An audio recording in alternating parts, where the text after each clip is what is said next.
When neighbors noticed Miss Carolyn's porch light hadn't gone off in 3 days, they assumed she was just on a church retreat. Quiet woman, private life. But when the mail piled up and no one answered the door, her niece called the police. What they found was nothing. Carolyn was gone. No struggle, no forced entry, just silence, and a home that didn't even legally belong to her anymore. This is a story about what happens when a woman opens her door to kindness and finds herself erased.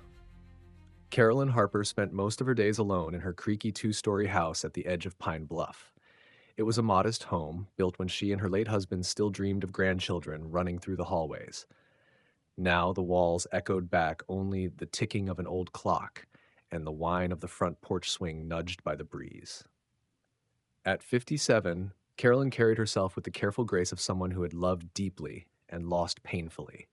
Her hands still moved with quiet purpose, folding laundry, kneading dough for Sunday pies, dusting photo frames that smiled back at her with faces that had long since moved away. The world around her was changing faster than she liked to admit. Her youngest son had left for Atlanta in pursuit of bigger dreams, leaving behind the scent of aftershave and the empty promise to visit soon. Her pension, once enough for comfort, now seemed stretched thinner each month. Yet Carolyn refused to see herself as struggling. Pride held her spine straight and stitched invisible patches over the holes that life had worn in her spirit. She kept her routines sacred: sweet potato pie on Sundays, gospel hour on the old radio, handwritten letters to friends who rarely wrote back. When Rayvon Ellis appeared on her doorstep, he brought with him a gust of memory. He was the son of Lena Ellis, Carolyn's childhood friend from the church choir, a boy she remembered in dusty sneakers and a gap-toothed grin. Only now he was grown, tall, with the kind of soft-spoken respect that felt like a balm against the roughness of the world. His voice carried the tiredness of someone who had seen too much too soon, freshly released from a work program that left him without home or anchor. He said he just needed a place to stay until he got on his feet. And Carolyn, heart-worn but not hardened, offered him the guest room. It felt almost natural at first, folding fresh sheets over the spare bed, setting an extra plate at dinner. Rayvon swept the porch without being asked, his movements deliberate and unhurried. He fixed the loose latch on the back gate, mended the sagging fence. He called her Miss Carolyn with a reverence that wrapped itself around her like a warm quilt. Neighbors noticed and smiled approvingly. It was nice, they said, to see a young man taking care of an elder. Carolyn, though she would not admit it aloud, felt seen in a way she hadn't for years. Not pitied, not managed. Simply seen. Raven accompanied her on grocery runs, insisting on carrying the bags. When he noticed the chipped paint on her front door, he offered to repaint it. He even helped her set up her old laptop, laughing gently at her confusion over passwords and pop-up windows. Each act, small and thoughtful, stitched a new thread into the fabric of her lonely days. Carolyn found herself smiling more, humming along with the kitchen radio. The empty house no longer felt cavernous, but alive again, filled with the simple music of shared life. She told herself she was helping him, offering a second chance to a young man who had stumbled. But in quiet moments, when the house was dark and Rayvon's steady breathing came from down the hall, she wondered if perhaps she was the one being rescued. On Sunday mornings, they walked together to church, Rayvon in a borrowed tie and neatly pressed shirt. Parishioners clucked approvingly, some teasing Carolyn about adopting another grandson. She would laugh, waving a hand, pretending not to bask in the attention. Inside, though, a fragile hope unfurled. Maybe, just maybe, this season of her life was not meant to be endured alone. One evening, after dinner, they sat on the porch as the sun melted behind the treetops. Carolyn spoke of her late husband, the gardens they had once planted, the swing sets they never got to build. Rayvon listened without interruption, his gaze steady and warm. She did not notice the way his eyes flickered when she mentioned the deed to the house or the modest savings she had set aside for rainy days. To her, he was simply a good man in need of kindness, and she still believed kindness was never wasted. When the first chill of fall crept into the air, Carolyn knitted a blanket for Rayvon's bed, her fingers moving slowly over the soft yarn. She thought about how much colder the house would feel without his easy laughter filling its corners. She ignored the tiny seed of fear that took root when he began accepting mail at her address or when small changes started slipping under her notice. She told herself she was doing God's work, offering sanctuary to a soul in need. It was a belief stitched into her very being, passed down through generations of women who opened their doors because someone once opened theirs. She did not yet see the cracks forming under the weight of that trust. Not yet. In the soft hush of her home, with Ravon bustling around fixing things, Carolyn Harper believed she had found a new beginning. What she had really found was the beginning of her end. Carolyn Harper had always been the kind of woman who believed in doing for herself.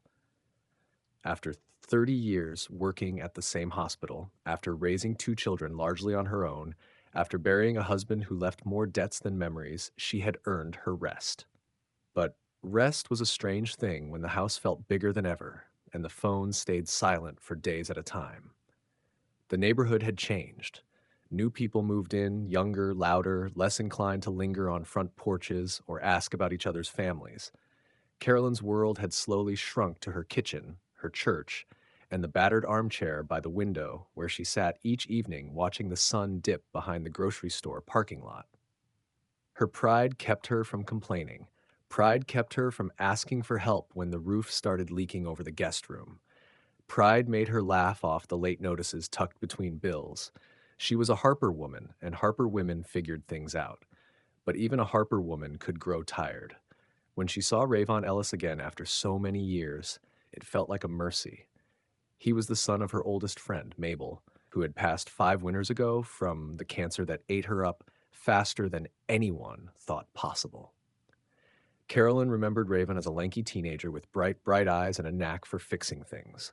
He had come by one Saturday afternoon, a little older now, thicker around the middle, his hands rougher but his smile the same. He said he had been working out of state.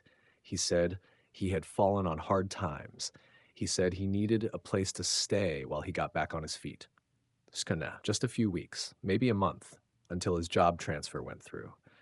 Carolyn had blinked, heart tugging between caution and kindness. It wasn't safe to trust too easily these days, but when she looked at him, head bowed, voice soft, she saw the boy who once built Mabel a bookshelf out of scrap wood for Mother's Day. She agreed before she fully thought it through. Just the guest room. Just until he sorted himself out. He moved in that night with 2 duffel bags and a laptop that barely worked. He kept to himself at first, quiet as a church mouse. Cooked dinner if he got home before her, though Carolyn mostly ate light these days. Washed the dishes without being asked. Carried her groceries in from the car without making her feel old or frail. It was nice, she thought. It was nice not having to wrestle with the broken storm door alone. Nice to hear footsteps other than her own in the house. People noticed. At Sunday service, Sister Juanita pulled her aside and asked who the young gentleman was, teasing with a wagging finger. Carolyn had blushed and shook her head, smiling wider than she realized. It felt good, being seen again, even in jest. Ravon didn't press himself into her life. He stayed in the guest room mostly, emerging with a polite, "Good morning, Miss Carolyn," or a, "Let me get that for you, ma'am," when she struggled with a heavy box or the stubborn front gate. He even swept the porch every few days, unprompted, and fixed the crooked mailbox that had been leaning since last spring. Carolyn hadn't realized how much the little things wore on her until they were suddenly, quietly taken care of. He found an old lawn chair in her garage and set it up by the driveway, where he would sit in the evenings scrolling on his cracked phone or chatting with passing neighbors. It comforted her somehow, knowing someone else was watching the street, minding the house in a way she no longer had the strength to do herself. The first time he offered to take her car to the mechanic, she hesitated. But the old Chevrolet had been making that knocking sound for weeks, and the thought of navigating the garage and the waiting room and the unfamiliar men there exhausted her. She gave him the keys. He returned the car 2 hours later with an oil change receipt and a jug of windshield wiper fluid tucked neatly into the trunk. No missing stereo, no new dents. She felt foolish for doubting him. Days folded into weeks. It became easy, falling into this new rhythm. She would make cornbread on Sunday evenings, leave a plate for him wrapped in foil. He would bring in her mail, placing it carefully on the kitchen table. She would catch herself humming as she folded laundry, an old hymn her mother used to sing, and realize she felt lighter somehow, less alone. When the light bulb in the hallway burned out, she didn't even realize he had replaced it until she flicked the switch and the space flooded with soft white light. A month passed, then 6 weeks, then 2 months. The talk at church grew warmer. More nods, more smiles, more whispered jokes. "That boy's a blessing," Sister Juanita said one morning, patting Carolyn's hand after Bible study. "The Lord sends help when we need it most." Carolyn smiled but said nothing. Somewhere deep down, behind the gratitude and relief, a small voice urged her to be careful. Nothing this easy ever came without a price. But she hushed that voice the way she had learned to hush so many others over the years. She was too old to live in suspicion. Wasn't it a blessing to finally have someone around who cared? It was a cold Thursday in early February when Rayvon suggested that they set up her bills for automatic payment. "Just so you don't have to worry," he said, showing her a website she could barely read on his cracked laptop screen. "I can walk you through it." He sat beside her at the kitchen table, warm and steady, pointing to boxes she needed to click, passwords she needed to enter. Carolyn squinted, frowned, but clicked where he showed her. She trusted him. Later that night, sitting alone in the armchair by the window, she felt a strange unease she couldn't name. The streetlights flickered outside. Somewhere, a dog barked into the dark. Carolyn clutched her cardigan tighter around her shoulders and whispered a prayer she hadn't prayed in years, the words tumbling out of her dry throat like leaves caught in a winter wind. She told herself it was just the weather, just the loneliness talking. She told herself that love sometimes came quietly, dressed in work boots and second chances. She told herself that good things could still happen, even to women like her, even now. By the time the dogwoods began to bloom and the sidewalks filled with the heavy scent of spring, the easy comfort Carolyn had felt in those first few months began to shift into something she could not quite name. It was subtle at first, the way Rayvon started inserting himself into small, personal decisions. He would bring in the mail and comment on the bills before she even opened them, suggesting she ignore one, pay another early, questioning why she subscribed to certain services at all. It didn't seem intrusive. Not right away. It felt like concern. He began answering the door before she could get there, stepping into conversations with the mailman, the water meter man, the neighbor from 2 doors down who used to bring her fresh tomatoes in the summer. When Sister Juanita stopped by with a jar of peach preserves, Rayvon had intercepted her on the porch, thanking her and promising to pass it along before Carolyn even knew someone had knocked. Sometimes she would walk into the living room and find him sitting in her armchair, flipping through the channels on her old TV, not bothering to move when she entered. Other times he would already have the TV off and the remote neatly placed beside her seat, as if he anticipated her every move. At first, Carolyn thought she was imagining it, the slight invasion of space, the quiet assumption that her home was no longer entirely her own.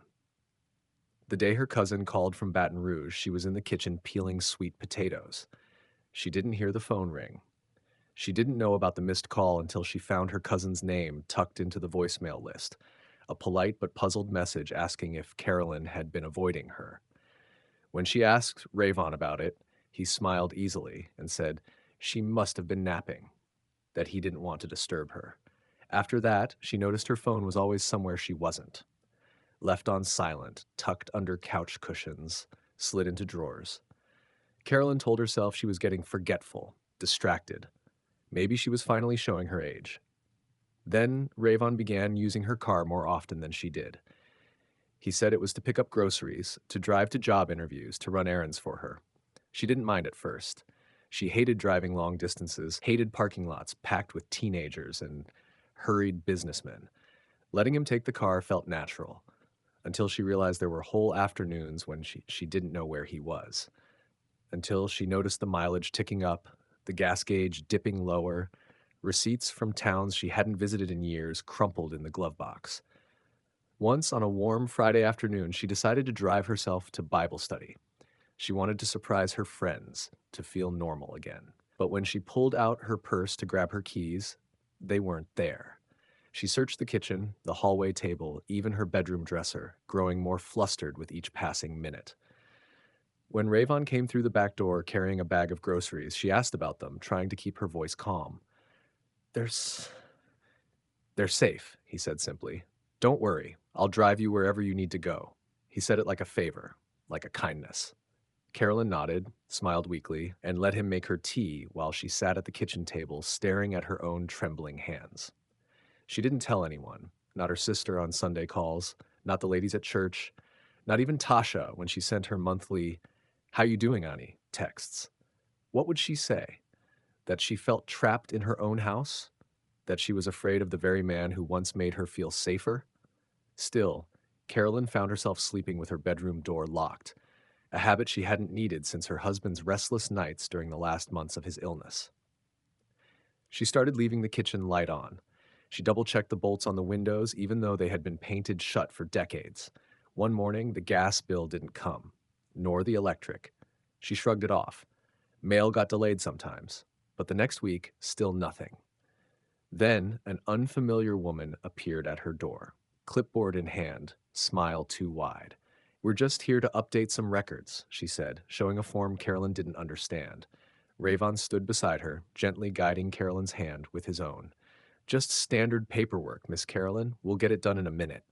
Carolyn signed where he pointed. Her name. His name. Somewhere on the dotted lines, the house slipped from her fingers. After that, Ravon started calling her Mama in public, a term she had never encouraged, never requested.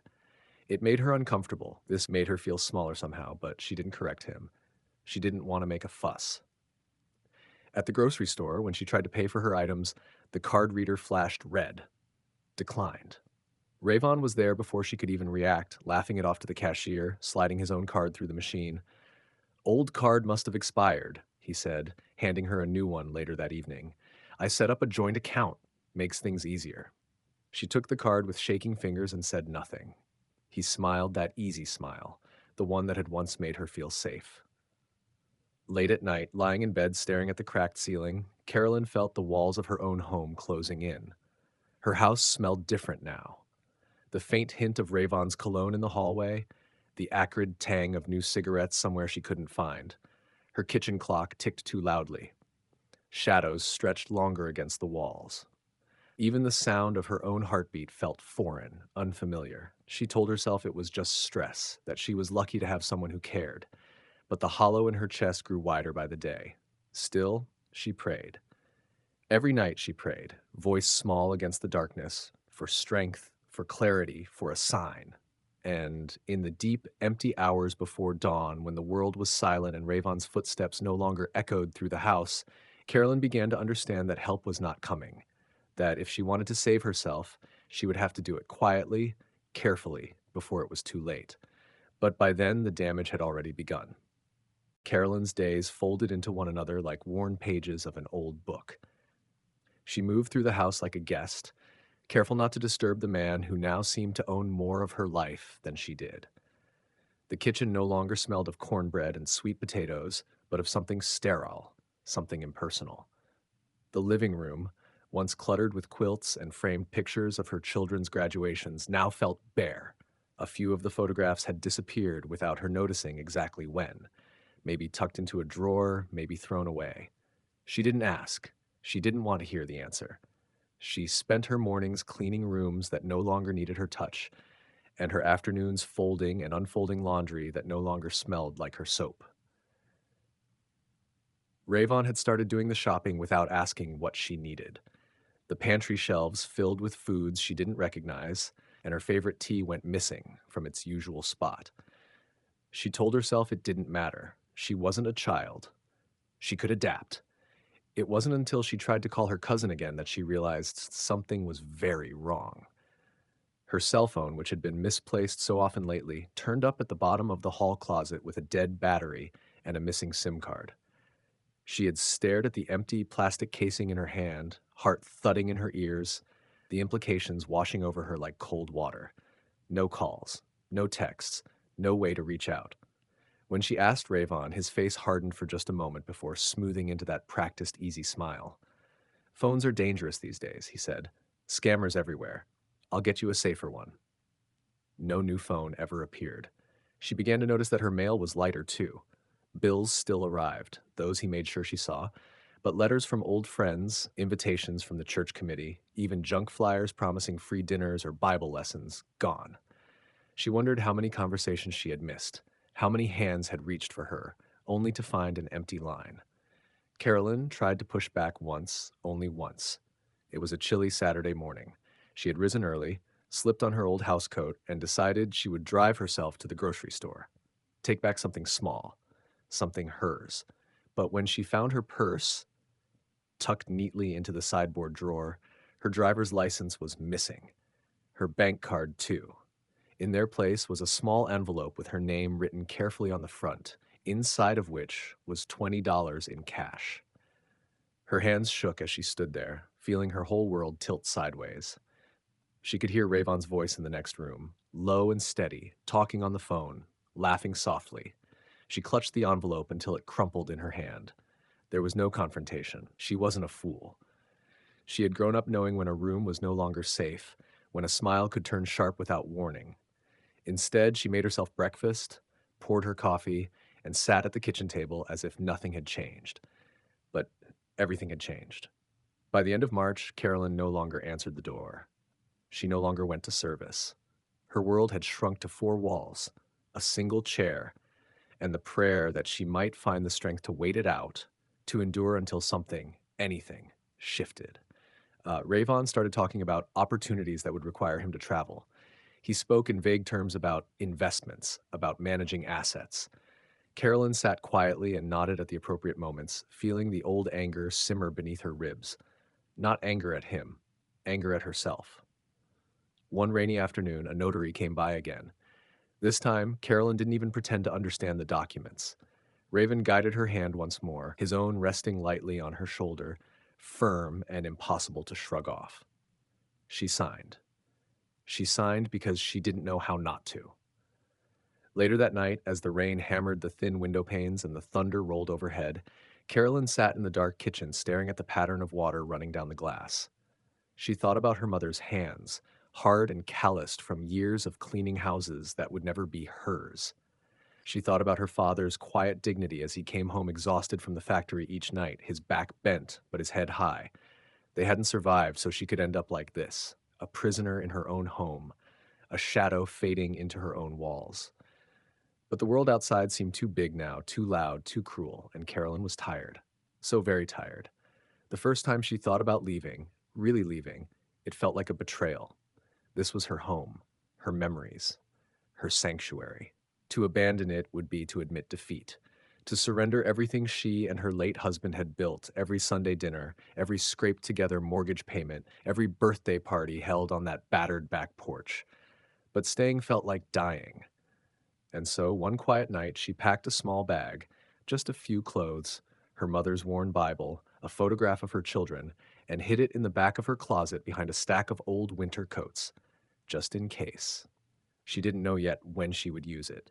She only knew that someday soon, she would have no choice. Carolyn lay awake until dawn, listening to the steady creak of the house around her, feeling each heartbeat like a drum against her ribs. When the morning light finally broke across the sky, it brought no comfort. The storm inside her had only just begun. The morning she disappeared was unremarkable in every outward way. The sun rose pale and watery over the rooftops, the streets slick from a night of hard rain. Carolyn moved through her routine with mechanical precision, folding a dish towel over the sink, smoothing the bed covers with practiced hands. Rayvon was already gone, off on one of his mysterious errands or meetings or deals. The house felt empty, but not peaceful. It felt abandoned, as if it no longer recognized her as its rightful keeper. She sat at the kitchen table, staring at the clock, the seconds dragging by with a stubborn slowness. Her bag was still hidden in the closet, packed and ready. She had meant to leave days ago, maybe weeks ago. But fear had always held her in place, whispering doubts into the quiet corners of her mind. Today, though, there was no more fear left, only a hollow kind of resignation. When the knock came at the door, Carolyn flinched. She hadn't been expecting anyone. She hadn't expected anything at all. She hesitated, heart hammering in her chest, then slowly crossed the room to peer through the thin lace curtain. It was a woman, clipboard in hand, badge clipped to her jacket. A government seal glinted in the morning light. Carolyn opened the door a crack, enough to hear the woman's rehearsed smile as she explained they were conducting a survey on property values in the neighborhood, checking ownership records, updating their files. Routine, she said. Wouldn't take but a minute. Somewhere behind the woman, parked halfway down the street, a dark car idled. Carolyn couldn't see who was inside. She felt a prickle of dread crawl up her spine. The woman asked if she could verify a few things, just signatures mostly, just to confirm the paperwork Rayvon had filed last month. Carolyn stood frozen, words sticking to the roof of her mouth. Paperwork, filed in her name. Paperwork she had never seen, never agreed to. She shook her head slowly, said she needed a moment, closed the door softly, and bolted it. It took her less than 5 minutes to grab her hidden bag from the closet, less than 2 to slip her shoes on, to tuck her house key deep into the lining of her coat where no one would find it. She didn't know where she would go. She didn't know how far she could get. She only knew she had to move now while she still could. Out the back door, across the sagging porch, down the narrow alley behind her house, where the trash cans leaned drunkenly against the fence. Her heart pounded so loudly she thought for sure someone would hear it. Someone would call out and stop her, drag her back inside. But no one did. She made it to the bus stop 3 blocks away just as the number 12 pulled up, huffing and growling like some battered old beast. Carolyn climbed aboard without looking back, dropped her last crumpled bills into the fare box, and took a seat near the rear, where she could watch the streets slip past like a waking dream. The city blurred outside the window. Familiar corners faded into unfamiliar blocks. The bus rattled and groaned its way deeper into the urban maze until even Carolyn, who had lived her whole life within 10 miles of the same church pew, no longer recognized the streets. She didn't get off for hours. When she finally did, it was in a part of town where the streetlights flickered uncertainly and the buildings leaned into each other like conspirators. She wandered in a daze, the weight of her bag growing heavier with each step, her body sagging under the sheer exhaustion of freedom.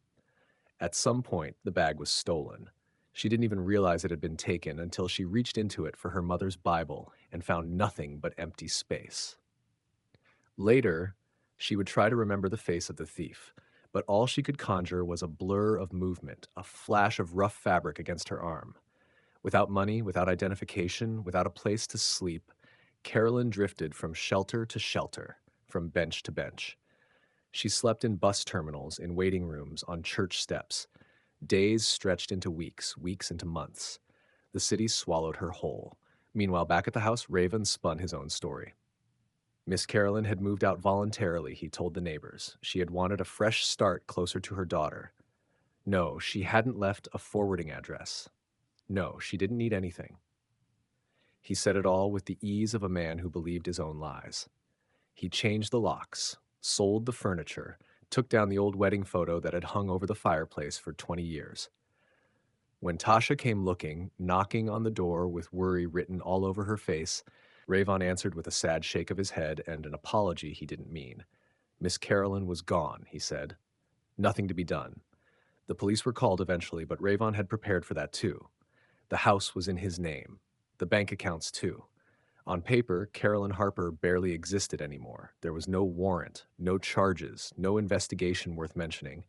Just an old woman no one could find and a young man living comfortably in a home he hadn't earned. Rayvon packed his things not long after the questions started getting too sharp, the glances from neighbors too suspicious. He slipped away one night in early fall, leaving behind an empty house and a silence that would linger long after he was gone. As for Carolyn, she wandered farther and farther from the life she had built, a ghost slipping between the cracks of a city too busy to notice. Some nights she remembered her name, some nights she didn't. But even when memory failed her, she never forgot the sound of that first door slamming shut behind her. The final betrayal. The moment her life had been stolen with nothing more than a smile and a signature. She carried that silence with her everywhere she went, a wound deeper than words, heavier than any suitcase, a silence no bus ride could outrun. It was almost a full year before anyone heard from her again. An article buried deep in the back pages of a small Georgia newspaper mentioned an unidentified woman found sitting alone outside a Greyhound station in Savannah. No ID, no bags, weather-worn clothes hanging off her thin frame. When approached, she had no answers to give. Only a worn hymn hummed under her breath, a song so old and fractured by time that few recognized the melody. Tasha saw the clipping by accident, flipping through local news online late one night when the ache of loss made sleep impossible. She enlarged the grainy photograph and gasped. The woman's face was gaunt, her hair thinner and grayer than she remembered, but the eyes were still her aunt's. Tasha drove 8 hours straight, heart hammering, every mile stitched with prayers she hadn't said since childhood. When she arrived, Carolyn sat slumped in a metal chair bolted to the floor of the station's waiting area, staring blankly out the window at the endless gray drizzle beyond. It took time to convince her, time to bridge the hollow space carved by months of drifting. But eventually, through a slow, fragile process, Carolyn recognized Tasha's voice, the way she used to say her name, the touch of her hand. She whispered it like a confession. Baby girl. 2 words carrying the weight of survival. The officials handed Carolyn over with little fanfare. No one asked where she had been. No one wanted the burden of piecing together a story that had unraveled so completely. Rayvon Ellis had vanished. The house had been sold, flipped for a handsome profit by new owners who scrubbed away every trace of its past. Legally, there was no case to pursue, no restitution to demand, only questions hanging heavy in the air and a life that had been uprooted without warning, without justice. Carolyn never went back. Tasha offered more than once, but the old woman refused each time with a small, steady shake of her head. That house wasn't hers anymore, and maybe it never had been. The soil had shifted beneath her feet long before she realized it, the foundations she trusted crumbling under the slow, deliberate pressure of betrayal. Instead, Carolyn built a new life in a modest apartment above a laundromat. The walls were thin, the hot water temperamental, but it was hers. Every chair, every fork, every prayer whispered into the rafters belonged to her alone.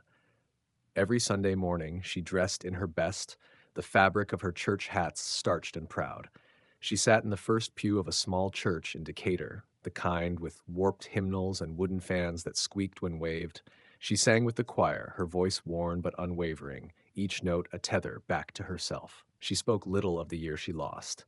When people asked, she just smiled softly, a private sadness flickering across her face, and said, "The Lord kept me." But Tasha knew better. She knew that Carolyn kept herself, piecing her soul back together from fragments others had tried to break. And if visitors ever asked why Carolyn kept a second deadbolt on her door, or why she never answered a knock without peeking through the curtain first, no one pressed. Some lessons are too costly to speak aloud. Carolyn Harper's name wasn't in any headlines. Her story wasn't shouted from any pulpits or carved into any plaques.